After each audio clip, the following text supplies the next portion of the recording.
Om Namo Bhagavate Vasudevaya.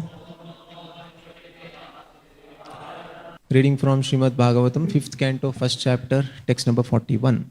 Bhaumam divyam manushancha mahitvam karma yogajam yaschakre nirayaupamyam purushanujana priyaha. Translation. As a great follower and devotee of the sage Narada, Maharaj Priyavrata considered hellish the opulences he had achieved by dint of fruitive activities and mystic power, whether in the lower or heavenly planetary systems or in human society. Purport by Srila Prabhupada. Srila Rupa Goswami has said that the position of a devotee is so super excellent that a devotee does not consider any material opulence worth having. There are different types of opulences on earth, in the heavenly planets, and even in the lower planetary system known as Patala. A devotee, however, knows that they are all material, and consequently he is not at all interested in them. As stated in Bhagavad Gita, Param Drishtva Nivartate. Sometimes yogis and jnanis voluntarily give up all material opulences to practice their system of liberation and taste spiritual bliss. However, they frequently fall down because artificial renunciation of material opulences cannot endure. One must have a superior taste in spiritual life, then he can give up material opulence. Maharaj Priyavrata had already tasted spiritual bliss, and therefore he had no interest in any of the material achievements available in the lower, higher, or middle planetary systems. Thus ends the Bhaktivedanta purports to the 5th canto, 1st chapter of Srimad Bhagavatam, entitled The Activities of Maharaj Priyavrata.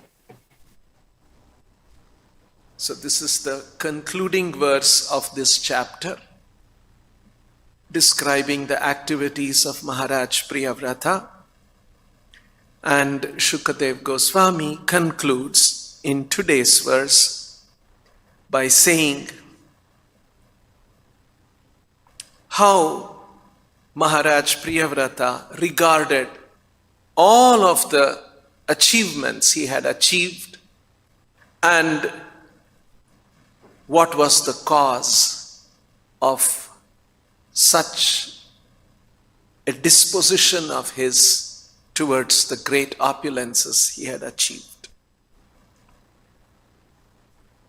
Bhaumam divyam manusham cha mahitvam karma yogajam.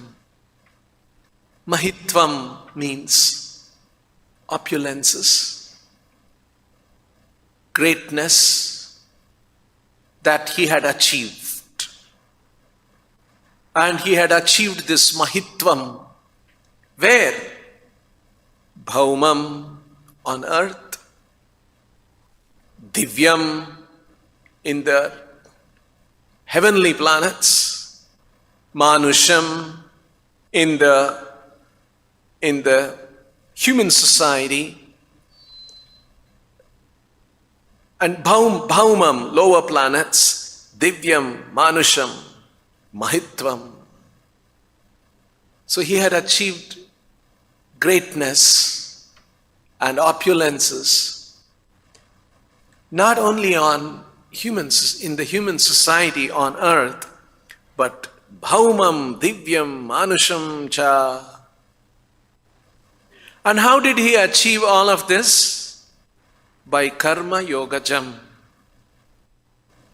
One achieves great opulence and other things in this material world by karmajam, or it is yogajam. Karmajam means born due to karma, and yogajam is born due to yoga. Here, yoga refers to mystic powers, and karma refers to fruitive activities. This is how living entities who come into the material world, they want to perform activities, good activities, by which they get good reaction. And sometimes they also get inspired and they learn from some teachers who will teach them about yoga, mystic yogic practices by which one gets mystical powers. And Priyavrata had all of that. Both from karma and yoga, he had achieved such mahitvam. He could create a sun or a sun-like plant, a heaven shining star to dispel the darkness in the night. And he could divide continents and all such superhuman activities he could do because of the karma and yoga, because of his achievements of fruitive results and mystic powers. Yash Chakre, he did all these things. But how did he regard all these great things that he had achieved? Niraya upamyam. Niraya considered that to be hellish. Aupamyam. Upama means to compare. Aupamyam is in comparison. Niraya upamyam. He considered them to be hellish. And that's why he could give it up very easily later. So how could he become like this? Even little opulence, little success we have, we become so attached to it, we don't want to give it up. But such extraordinary opulence and success and mystic powers Priyavrata had, niraya upamyam. He regarded them as hellish because he was Purushanujana Priyaha. He was dear to Purusha, the Supreme Lord, and Anujana, Purushanujana, Lord's devotees. He was Priyaha. He achieved this extraordinary position because he was Purushanujana Priyaha. As a great follower and devotee of the sage Narada. And here, Anujana Priyaha, he was very dear to the devotees. Which devotee? Devotees in general, but in particular his spiritual master, Narada. So, as a great follower and devotee of the sage Narada, Purushanujana Priyaha, Maharaj Priyavrata considered hellish, niraya upamyam, the opulences, mahitvam, he had achieved by dint of fruitive activities, karma and mystic power. Karma yogajam, mahitvam karma yogajam, whether in the lower bhaumam or heavenly planetary systems, divyam, or in human society, manusham.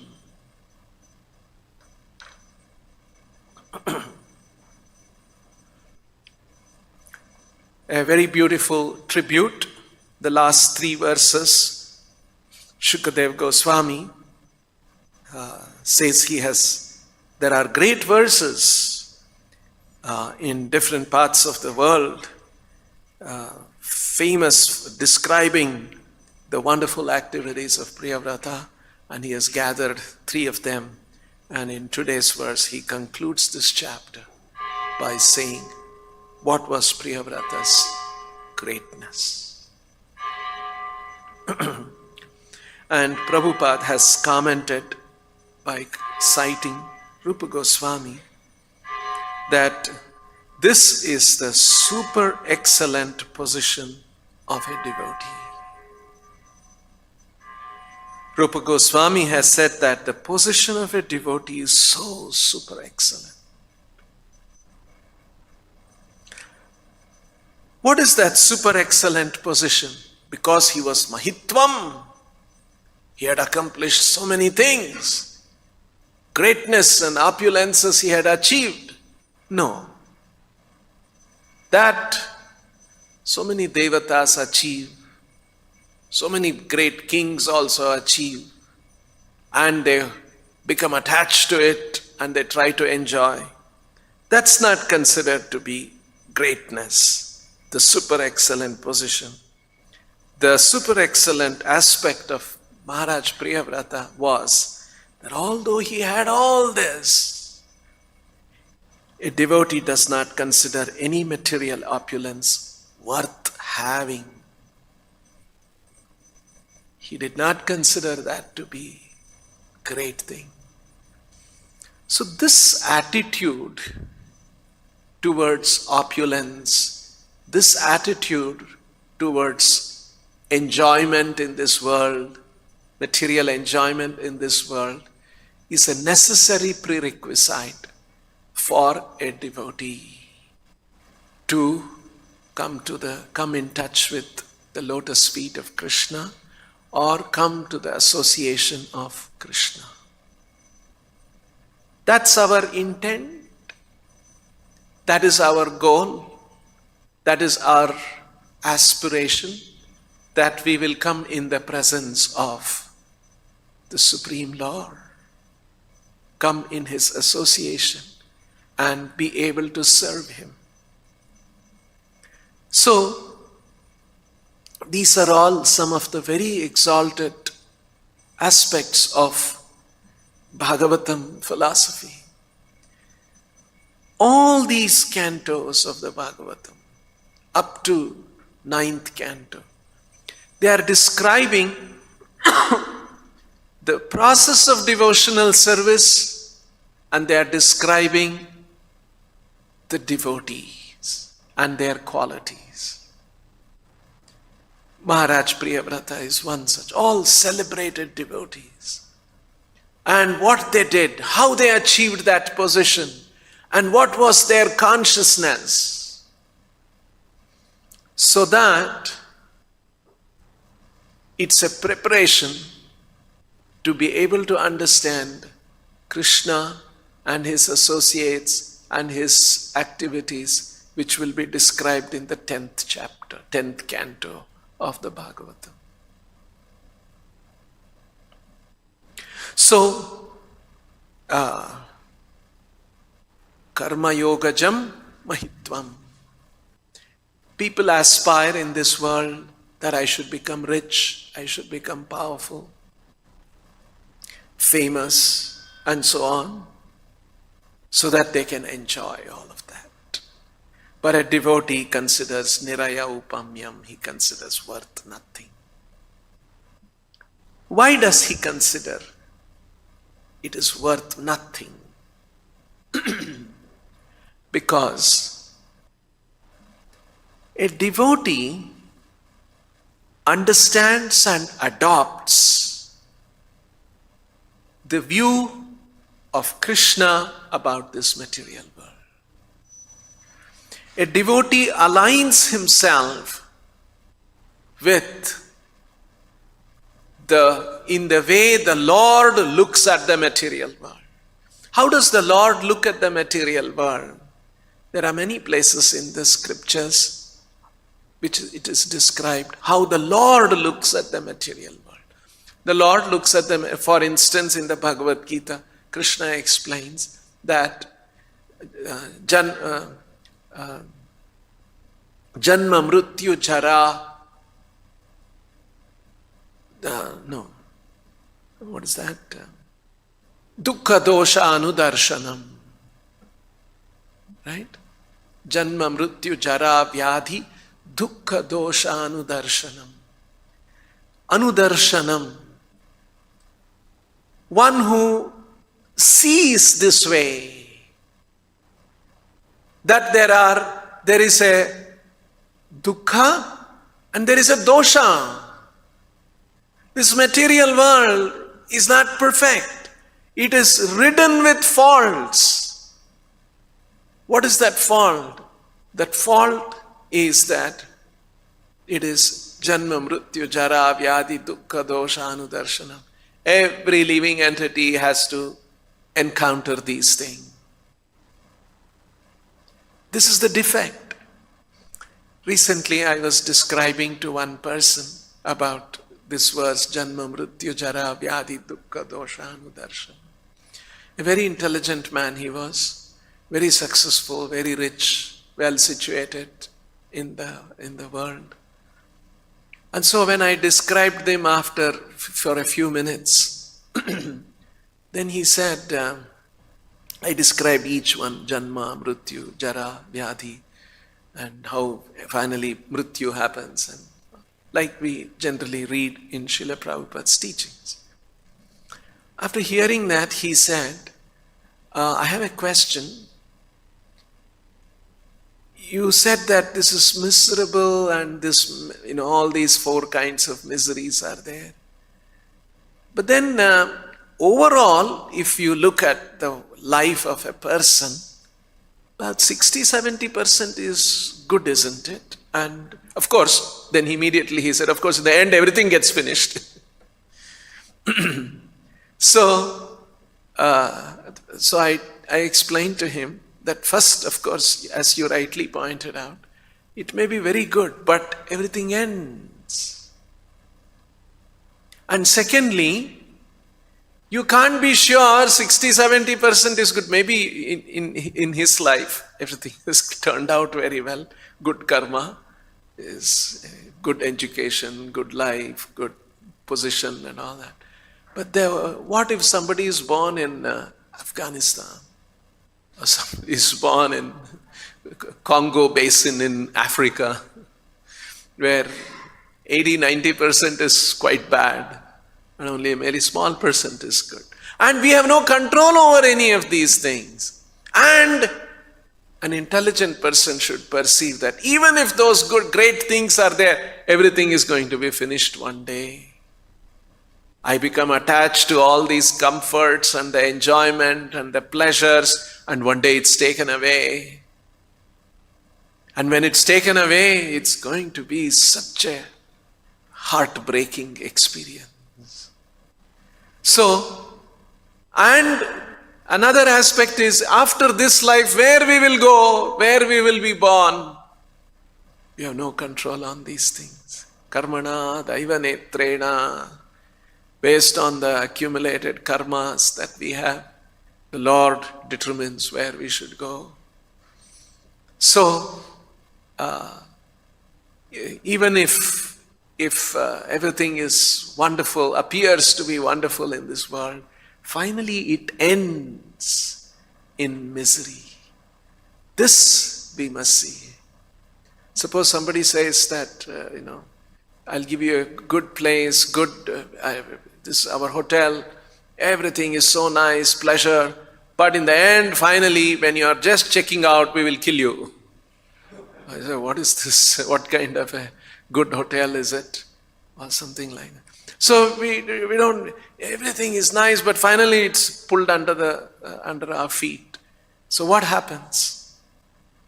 So this is the estimation of a devotee about all the mahitvam, which is karma yoga jam mahitvam niraya upamya. He considers this is worth nothing. And another thing that Srila Prabhupada is pointing out in the purport, why was Maharaj Priyavrata able to do that? Because throughout in the Vedic literatures, there are many examples of people who were doing great austerity, great tapasya, trying to achieve some spiritual progress. But there are examples of that, how they slip away from the spiritual path. Like in the 10th canto of the Bhagavatam, there's a story of Shaubhari Muni. He understood that in a material world, you will see some material objects of sense gratification and you will get attracted to it. Dhyayato vishayan pumsam sangastesho upajayate. You will see some vishaya and sangha upajayate. You will become attached. This is the principle. So, Shaubhari Muni realized that this is very risky and I must be so fixed in my meditation on the Lord that anywhere if you go, some Vishaya darshana will happen and I should be careful about it. And so he went under the river. And deep in the river, there he was meditating so that no Vishaya will come. But unfortunately, he saw two fishes copulating there. And that triggered his thought once again. And he came out and his meditation was disturbed. So, like this, there are many examples of mystics trying to follow this process and become renowned so that they can experience spiritual bliss that they want to relish, but they get disturbed. So, Krishna gives Prabhupada has quoted that verse in the Bhagavad Gita. Only when we have param drishtva nivartate will we turn away from Vishaya. Vishaya vinivartante niraharasya tehinaha rasavarjam rasopyasya param drishtva nivartate. Rasaha api asya nivartate param drishtva. And that had happened to Maharaj Priyavrata. He had param drishtva.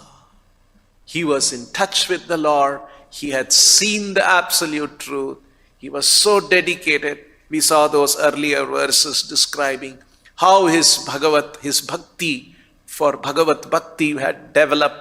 And because of that, so in other words, the Bhagavatam is establishing there may be many spiritual paths, but the path of bhakti is the one which ensures param drishtva, param darshana.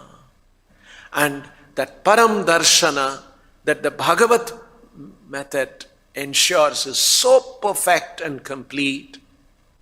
And Vishaya rasopyasya nivartate. Even the sense of enjoyment goes away. Because we will seek that sense of pursue the sense of enjoyment in the material world if we have not tasted something superior.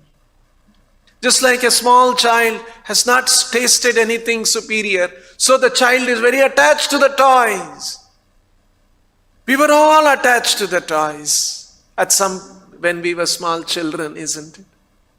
And we would have some little toy, something, and if somebody takes away, we would cry. But then where are those toys? We gave away all those things as we grew up and we developed higher taste.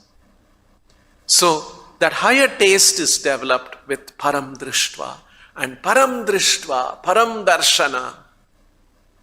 That param darshana also, there are many stages of param darshana.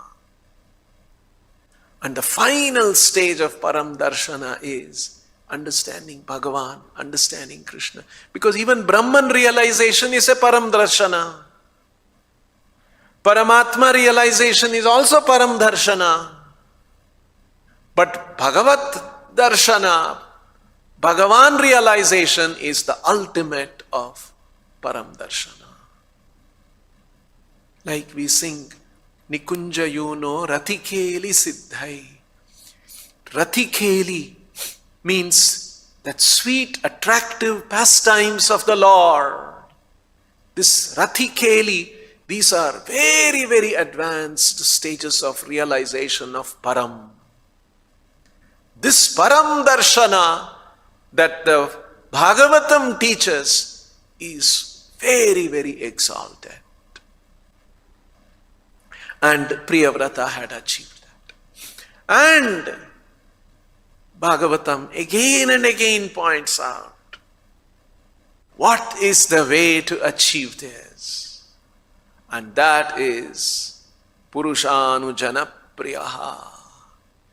When we become dear to Krishna and when we become dear to the spiritual master. This is a powerful formula, again and again explained in the Bhagavatam. But most sampradayas miss that out. And our sampradaya, our acharyas, over several generations, who have read these Bhagavatam verses, who have read these shlokas carefully, sensitively, accurately. Prabhupada explains, this is what when you receive the knowledge in the parampara, you will get an accurate reading, sensitive reading of the Vedic literatures. And you will, when you hear from the spiritual master, you will get it. Just like the example Srila Prabhupada gave, how the acharyas in our parampara, they are passing this knowledge, and he gave the example, they are like the postmen who are transmitting that original knowledge as it is. And so, very carefully, very sensitively passed down. And one of the important truths is that Yasya prasadat bhagavat prasadaha. Yasya aprasadat nagatihi kutopi. Kutopi nagatihi. There is no hope for that person. Yasya aprasadat. If a person has displeased the spiritual master. These are all very powerful truths. And here it is described that Maharaj Priyavrata had achieved that stage because he had pleased Narada Muni.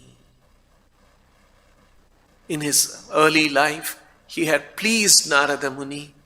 And because of that, Narada Muni's blessing, he had param drishtva, param darshana, he had seen the truth. And hence, his life, on the order of his superiors, he went through becoming a king, emperor, grihastha, king, and wife and children, and great opulences, great power in this world.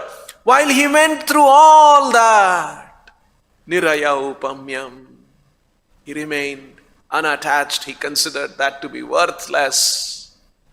And all of this he had achieved because Purushanujana Priyaha. See how actually Prabhupada has taught us our whole life should be how I will become dear to Krishna, how I will become dear to my spiritual master. By following Krishna's instructions, by following my spiritual master's instruction. And the beautiful example is Prabhupada's life. How he lived a life always thinking, I must please my spiritual master. I must please my Lord Krishna. So, Purushanujana Priyaha, we see that exemplified in the life of Srila Prabhupada. That's why he's an Acharya. Acharya is one who teaches by his example. So, such a striking example is the life of Srila Prabhupada, where we see all these Bhagavata principles exemplified. And so, if we lead a life thinking about Purushanujana Priyaha, I must please my spiritual master. I must please the devotees of the Lord. When the Goswamis were writing different literatures, different books, in the preface or in the end, they would write, I hope by doing this, all the devotees will become pleased. So they were always thinking how to please the devotees, how to please my spiritual master. That is how they wrote their books. So we see these wonderful principles and an example of Maharaj Priyavrata, these wonderful qualities he had, and because of that he became Niraya Mahitvam Karma Yogajam Niraya Upamyam. He just did not bother any of those things. He didn't consider that worthless because all material things will be taken away from us one day. We'll stop here. Grantaraj Srimad Bhagavatam ki, Srila Prabhupada ki jai.